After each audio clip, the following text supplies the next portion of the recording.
तो आज मैं आपको एक ही मूवी के दोनों पार्ट्स एक्सप्लेन करने जा रही हूँ। तो पहला पार्ट है I know what you did last summer. तो मूवी के स्टार्ट में हम कुछ टीनेजर्स के ग्रुप को देखते हैं। ये सब दोस्त होते हैं जो कि किसी पार्टी से वापस आ रहे थे। इनका दिन काफी अच्छा गुजरा था। इनमें से एक लड़का कार ड्राइव कर रहा होता है और दूसरा लड़का काफी शरारतें कर रहा होता है। उसके हाथ से ड्रिंक नीचे गिरती है जो कि सीधा उस ड्राइवर लड़के के ऊपर गिरती है, तो उसका बैलेंस खराब हो जाता है और तभी गाड़ी के सामने कोई आदमी आता है जिसे ये लोग हिट कर देते हैं। ये एक्सीडेंट बहुत ही बुरा होता है क्योंकि जब ये लोग नीचे जाकर देखते हैं तो जिस आदमी को इन लोगों ने हिट किया था वो मर चुका था। ये सब काफी परेशान हो जाते हैं कि अब हम क्या करेंगे। इनका ऐसा करने का इंटेंशन यानी इरादा तो नहीं था, लेकिन उस आदमी की जान तो जा चुकी थी ना। तो ये लोग प्लान करते हैं कि इस आदमी की डेड बॉडी को कहीं छुपा देंगे। इनमें से एक लड़की का नाम जूली होता है और वहाँ पर जूली का एक और दोस्त आ जाता है जो कि उससे यहाँ रुकने की वजह पूछता है। तो वो बताती है कि हमारे एक फ्रेंड की तबीयत खराब हो गई है तो हम थोड़ी फ्रेश एयर लेने के लिए रुके हैं। तो ये सुनकर जूली का दोस्त वहाँ से चला जाता है।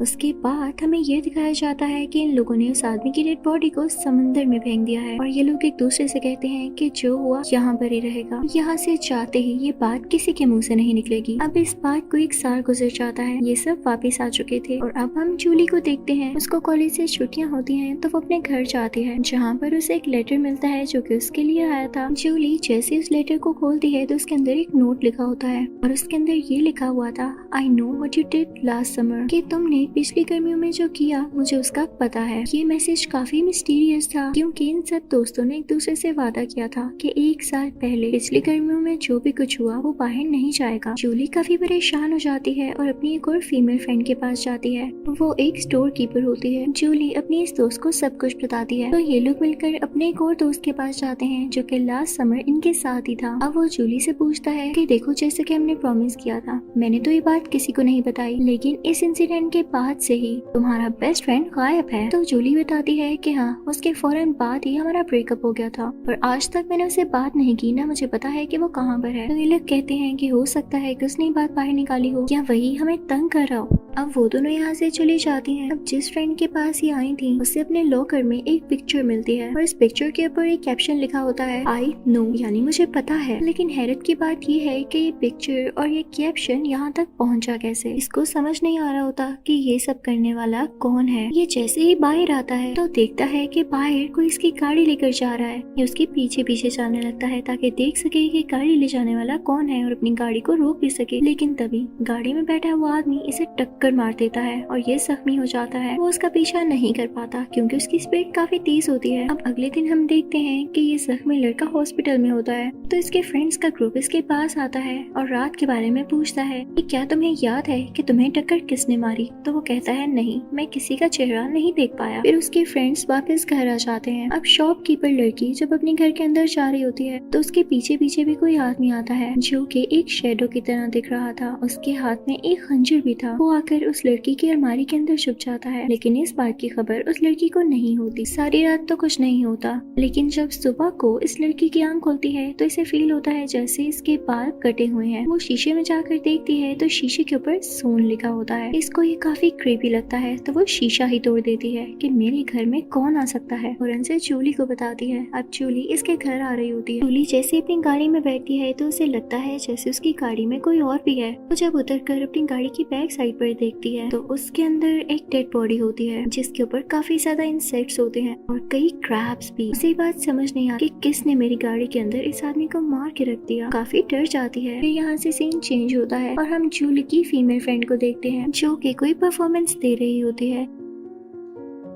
उसे उसका दोस्त भी देख रहा था जो कि जख्मी हुआ था। लेकिन तभी जूली की वो दोस्त देखती है कि उसके दोस्त के पीछे कोई खड़ा हुआ है और वो कोई और नहीं बल्कि वही शैडो मैन था। वो अपना खंजर उस लड़के के आर पार कर देता है। ये देख के वो लड़की चिल्लाने लगती है और कहती है पीछे हटो, मुझे अपने दोस्त को बचाने जाना है। वो वहाँ खड़े लोगों को पीछे करने लगती है और तभी वहाँ पर पुलिस ऑफिसर आ जाता है जो कि उससे पूछता है कि जी मुझे बताएं आप किस बात पर चिल्ला रही हैं। तो जूली की दोस्त उनको बताती है कि ऊपर देखें, मेरे दोस्त को किसी ने मार दिया है। अब वो पुलिस ऑफिसर ऊपर जाकर देखता है लेकिन उसे वहाँ पर कोई लड़का नहीं मिलता और ना ही वहाँ पर कोई खून होता है। तो ये बात सबको हैरान कर देती है। जूली की दोस्त काफी डरी हुई होती है और उसको समझ नहीं आ रहा था कि ये क्या हुआ। तो पुलिस ऑफिसर उससे कहता है कि आप ना डरें, मेरे पास गाड़ी है, मैं आपको घर ड्रॉप कर देता हूँ। अब जूली की दोस्त उसमें बैठ जाती है। थोड़ा आगे जाते ही उन्हें एक गाड़ी नजर आती है जिसका बोनेट खुला हुआ होता है और उधर वही शैडो मैन था। पुलिस ऑफिसर जब देखता है कि उसको मदद की जरूरत है तो अपनी गाड़ी से नीचे उतरता है, लेकिन इससे पहले कि वो लड़की उसको रोक पाती और शैडो मैन अपने खंजर से उस पुलिस ऑफिसर को भी मार डालता है। अब ये शैडो मैन सीधा जूली की फ्रेंड की तरफ आ रहा होता है, लेकिन वो अपनी सारी पावर इकट्ठी करके उस गाड़ी का शीशा तोड़ती है और वहाँ से बाहर आ जाती है और फिर वो उसी स्टोर में चली जाती है जहाँ पर वो काम करती है। वहाँ से वो अपनी दोस्त जूली को कॉल करती है, लेकिन तभी इस लड़की को आवाज आती है जैसे उसके स्टोर में भी कोई है और वो ठीक थी। शैडो मैन अंदर आ चुका था और उसकी को वर्कर को बहुत बुरे तरीके से मार चुका था और अब शैडो मैन भाग रहा होता है जूली की इसी फ्रेंड की तरफ। शैडो मैन इस लड़की को उठा के फेंकता है, लेकिन अभी भी ये लड़की हिम्मत नहीं हारती। जूली की दोस्त खिड़की से नीचे जंप लगा देती है, लेकिन देखती है कि वो शैडो मैन उससे पहले ही उसके सामने खड़ा हुआ है। वो अपने खंजर से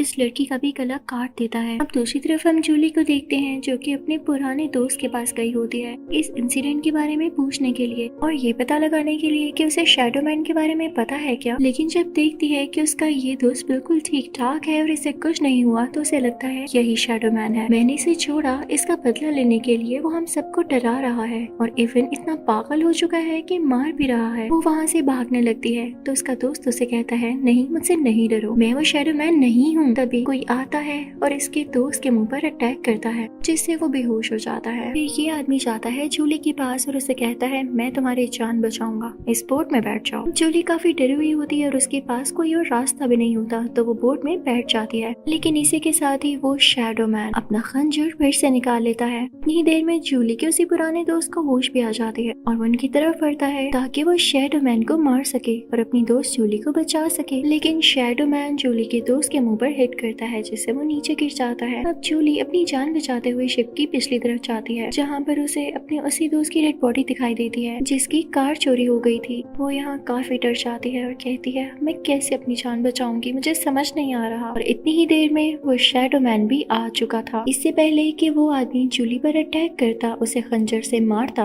उसका हाथ ऊपर लगी रस्सी में फंस जाता है, स्टक हो जाता है। और ये अच्छी बात होती है क्योंकि जिस रस्सी में उसका हाथ फंसा था उसको खींचा जा सकता था। जूली का फ्रेंड ऐसे ही करता है, वो रस्सी खींचने लगता है जिससे शैडो मैन का हाथ कट जाता है। फिर यहाँ से हमें 1 साल बाद का सीन दिखाया जाता है। जूली अब बच चुकी थी और वो शॉवर लेने के लिए जा रही होती है। तभी वो देखती है कि सामने वाले ग्लास पर आई नो लिखा हुआ है। इसी के साथ पार्ट 1 यही खत्म होता है। तो अब यहाँ से पार्ट 2 स्टार्ट होता है जिसका नाम है I still know what you did last summer. यानी वो शैडो मैन अभी भी जानता था कि भाई इन्होंने पिछली गर्मियों में क्या किया और अब वो इसी तरह से इनको तंग भी करने वाला है। तो पार्ट 1 के आखिरी सीन में हमने देखा था कि जूली को आई नो लिखा हुआ नजर आया था और वो इनफैक्ट इसका एक ख्वाब होता है। उस इंसिडेंट के बाद से जूली को काफी खौफनाक ख्वाब आया करते थे जो कि जाहिर सी बात है उसके डर की वजह से आते थे।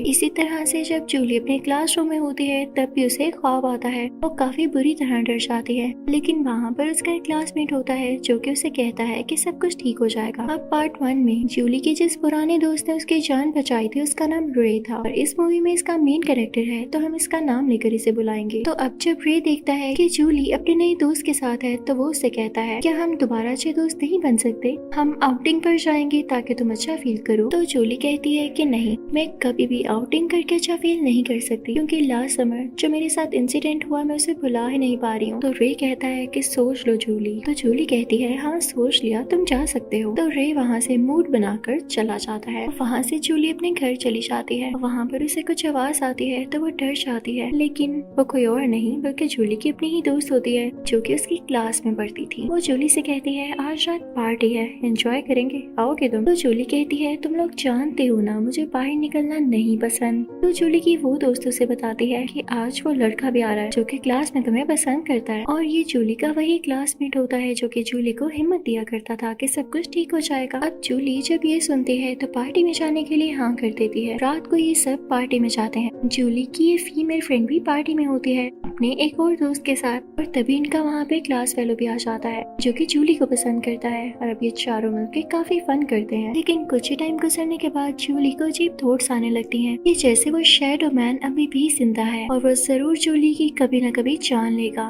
वो वहाँ से फौरन अपने घर आ जाती है और सो जाती है क्योंकि वो हर चीज से एस्केप चाहती थी ताकि वो कभी भी शैडो मैन का दोबारा से सामना कर ही ना सके। अब जब वो अगली सुबह उठती है तो देखती है कि उसकी दोस्त वहाँ पर बैठी होती है। तभी उन्हें कॉल रिसीव होती है और उन्हें बताया जाता है कि आपकी टूरिज्म के लिए टिकट्स निकली हैं और वो 4 लोगों के लिए हैं। जिसे सुनकर ये दोनों काफी खुश हो जाती हैं। जूली की दोस्त कहती है कि एक तो मेरा दोस्त हो गया, 2 हम दोनों हो गई और चौथा बंदा कौन होगा, तुम किसको लेकर जाओगी। तो जूली कहती है कि ऑब्वियसली रे को, वो इतना अच्छा है लेकिन मैं कभी भी उसके साथ नहीं गई। वो मुझे बाहर जाने के लिए मनाता रहता है, आज मैं उसको कॉल करूंगी तो वो खुश हो जाएगा। जूली जैसे ही रे को कॉल करती है तो रे आगे से कहता है अच्छा अब तुम्हारा अपना दिल है तो तुम्हें बाहर जाना है, सॉरी मुझे कोई काम है, मैं सोचूंगा। रे ने ये सब जानबूझकर कहा था। वो जूली को बहुत पसंद करता था और उसकी बात कभी भी नहीं टाल सकता था, लेकिन ये बात उसने इसलिए टाली क्योंकि आज वो जूली को प्रपोज करने आने वाला था। अब इसके बाद रे अपने एक दोस्त के साथ फौरन से जूली के घर के लिए निकल जाता है, लेकिन तभी वो लोग रोड पर देखते हैं कि एक आदमी का एक्सीडेंट हुआ है। रे अपनी कार से बाहर जाकर उसके पास जाता है और उससे कहता है आपकी तबीयत ठीक है क्या, लेकिन वो आदमी पता नहीं कैसा होता है। वो फौरन से उठकर अपनी कार में बैठता है। रे को नुकसान पहुंचाने वाला होता है, लेकिन तभी रे दूसरी तरफ जंप लगा देता है जिससे वो नीचे जाकर गिरता है और उसे काफी ज्यादा चोटें आती हैं। अब उधर हम देखते हैं कि शैडो मैन आता है और रे के उस दोस्त को जो कि रे की गाड़ी में ही बैठा होता है उसे खंजर से मार डालता है। दूसरी तरफ हम जूली और उसकी दोस्त को बातें करता हुआ देखते हैं। जूली कहती है कि अब रे नहीं आ रहा तो जूली की दोस्त कहती है इसीलिए हमारे साथ अब वो जाएगा, वही लड़का जो कि जूली को पसंद करता है। अब ये चारों अपनी पैकिंग करते हैं और अपने ट्रिप के लिए निकल जाते हैं, लेकिन जैसे ये लोग वहाँ पहुँचते हैं वहाँ के लोग एक दूसरे से बात कर रहे होते हैं कि बस ये आखिरी लोग हैं जो कि यहाँ पर आए हैं, इसके बाद यहाँ पर कोई भी टूरिस्ट नहीं आने वाला। अब ये चारों वहाँ से एक होटल जाते हैं। पहले तो ये लोग स्विमिंग करते हैं और उसके बाद अपने रूम्स की चाबी लेने के लिए जाते हैं। तो जिन रूम की चाबी इनको मिलती है उनको देख के मैनेजर कहता है कि अच्छा तो तुम लोग वो हो जिनको इन रूम्स की चाबी दी गई है। तो वो सब पूछते हैं क्यों, इन रूम्स में कुछ खास है क्या। तो मैनेजर कहता है हाँ ये हमारे होटल के सबसे खास रूम है। अब ये लोग वहाँ से अपने रूम्स में चले जाते हैं, लेकिन इससे पहले ही वहाँ पर होटल का केयर टेकर आता है और वो इनको ये बताता है कि यहाँ पर टूरिस्ट एक सीजन में आते हैं और उसके बाद यहाँ पर कोई भी नहीं आता। आज आखिरी दिन है कि मौसम ठीक रहेगा, कल से बहुत ज्यादा खतरनाक तूफान आने वाले हैं, तुम लोगों के लिए यही बेहतर होगा कि जल्द से जल्द इस होटल और इस जगह से निकल जाओ। लेकिन वो चारों इसको मजाक में उड़ा देते हैं। फिर हमें वो सीन दिखाया जाता है जहाँ पर रे बीमार एक हॉस्पिटल में पड़ा होता है और डॉक्टर्स कह रहे होते हैं कि इसकी हालत बहुत खराब है। इसके बाद वो लोग वहाँ से चले जाते हैं, लेकिन वापस लौटने पर देखते हैं कि रे वहाँ पर है ही नहीं। अब इस तरफ हम जूली और उसके फ्रेंड्स को देखते हैं जो कि बार में काफी एंजॉय कर रहे होते हैं, लेकिन अजीब बात ये होती है कि इस पूरी जगह में इनके अलावा और कोई भी नहीं होता सिवाय एक फीमेल बारटेंडर के। तभी वो लोग सिंगिंग करने लगते हैं, लेकिन सामने उन्हें कुछ लिखा हुआ दिखाई देता है और वो यही था, I still know what you did last summer। मैं जानता हूँ तुमने लास्ट गर्मियों में क्या किया। इसको देख के जूली चिल्लाने लगती है तो उसके दोस्त कहते हैं जूली यहाँ पर भी। तो जूली अपने रूम में चली जाती है। उसे अपने रूम में एक लेटर मिलता है जिस पर उसका नाम लिखा हुआ था और उसके अंदर था सरप्राइज। पहले तो लगता है कि इसके अंदर वही लिखा होगा जो कोटेशन इस पूरी मूवी में सर्कुलेट करती रही, लेकिन इनफैक्ट वो लेटर इसके क्लासमेट ने लिखा होता है। अब वो इसको रोज भी देता है। बट सरप्राइज हाँ, अब हम रे को देखते हैं जो कि जूली से कांटेक्ट करने की कोशिश कर रहा होता है।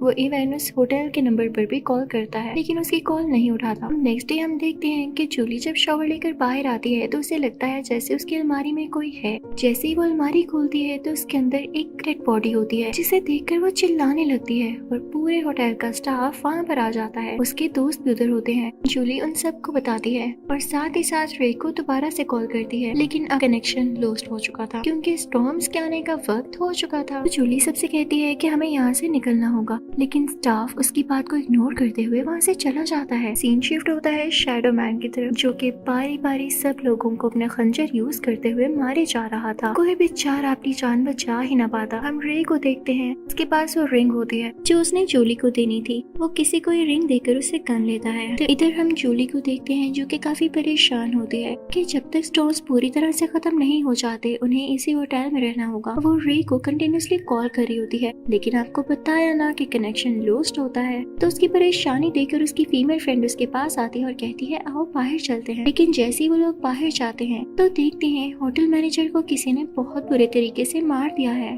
उसका खून हर जगह बिखरा हुआ है और दीवार पर उसके खून से ही I still know what you did last summer लिखा हुआ है। अब जूली ये मैसेज सबको दिखाती है और कहती है यहाँ पर रुकना हमारे लिए ठीक नहीं है। इस लाश को देखने के बाद भी तुम लोग ये सपोज कर रहे हो कि हम यहाँ पर सेफ हैं, हमें यहाँ से इसी वक्त निकलना होगा। अब वो लोग बाहर जाते हैं तो जूली के दोस्त उसे समझाते हैं कि भाई हमारी किससे दुश्मनी है, कौन हमें मारेगा। तुम देख रही हो सामने कितना ज्यादा स्टॉर्म है, न कोई शिप है, हम कैसे जाएंगे। तो जूली खामोश हो जाती है। अब उनके साथ जो दो लड़के आए होते हैं वो ये प्लान करते हैं कि अब जैसा कि हम तो यहाँ से निकल नहीं सकते, लेकिन उस आदमी को तो पकड़ सकते हैं ना जो यहाँ पर सब लोगों को मार रहा है, हम उसे पकड़कर उसको ही मार देंगे। ये सब लोग पूरे होटल में वेपन्स ढूंढने लगते हैं और उसी तरह के खंजर भी जिनको यूज करके बाकी लोगों को मारा गया था।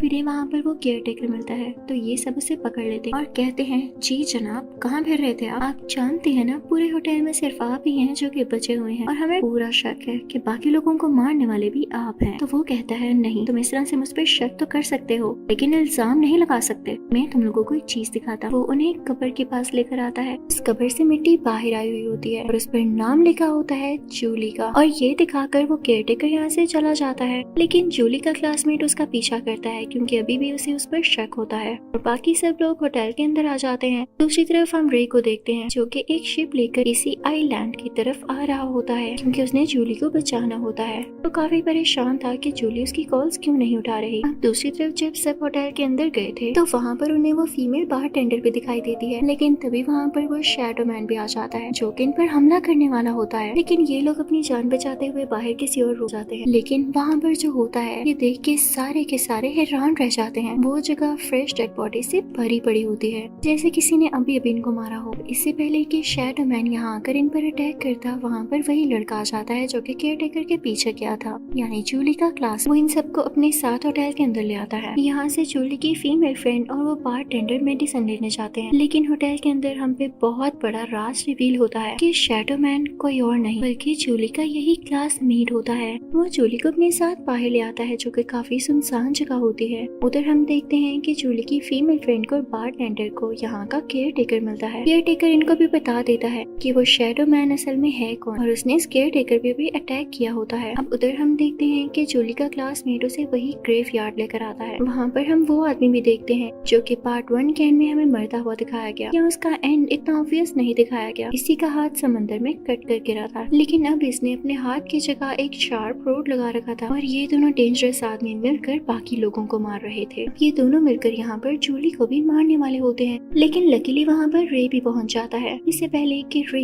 जूली को बचा पाता, वो दोनों आदमी रे को ही पकड़ लेते हैं और उसे मारने वाले होते हैं। कटे हाथ वाला आदमी अपनी शार्प रोड से रे को मारने ही वाला होता है। तब ये रे वहाँ से हट जाता है और शार्प रोड लगती है जूली की क्लासमेट के चेस्ट में, जिससे वो यहाँ पर मारा जाता है। अब बाकी रह गया था ये आदमी जिसका हाथ कटा हुआ था। तो जूली और रे अपनी गन की मदद से इसको भी शूट करके मार देते हैं, यानी यहाँ पर इन दोनों की कहानी खत्म। अब जैसे तैसे करके रात तो ये लोग वहीं पर गुजारते हैं, लेकिन कोई डर या मसला नहीं होता क्योंकि दोनों आदमी मारे जा चुके थे जो कि बाकी लोगों को मार रहे थे। अब सुबह होते ही इनको बचाने के लिए एक रेस्क्यू टीम आती है। फिर हम कुछ दिनों बाद का सीन देखते हैं जब जूली और रे एक साथ होते हैं। उनका बॉन्ड आपस में अच्छा हो चुका होता है, लेकिन जब जूली अपने बेड पर बैठी होती है तो बेड के नीचे से कोई 2 हाथ निकलते हैं जो कि जूली को अपनी तरफ खींच लेते हैं। और बस इसी के साथ ये मूवी यहीं पर एंड होती है। तो इस मूवी के दोनों पार्ट्स की स्टोरी हुई यहाँ पर फिनिश। आई होप आपको एक्सप्लेनेशन अच्छी लगी होगी। Thank you for watching.